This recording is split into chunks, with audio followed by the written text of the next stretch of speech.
নমস্কার বন্ধুরা, আজ আমি একটা নতুন রান্না নিয়ে চলে এসেছি। শীত পড়ে গেছে, শীতে একটু শাকসবজি তো বেশিই পাওয়া যায় বলো।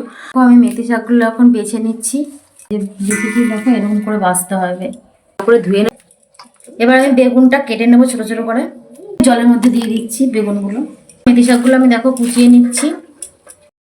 দিয়ে দিচ্ছি নুন পরিমাণ মতন হলুদ, কড়াইতে তেল দিয়ে দিচ্ছি। এবার বেগুনগুলো দিয়ে দিচ্ছি। বেগুনগুলো দেখো আমার ভাজা হয়ে গেছে। এবার ওই তেলেই আমি দিয়ে দিচ্ছি কালো জিরে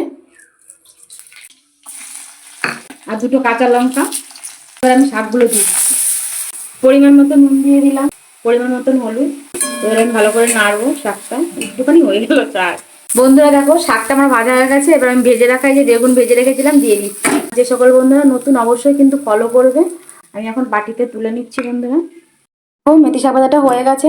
তোমরা কিন্তু অবশ্যই কিন্তু কমেন্ট করে জানাবে কেমন হয়েছে। তো সকলে ভালো থেকো, টাটা।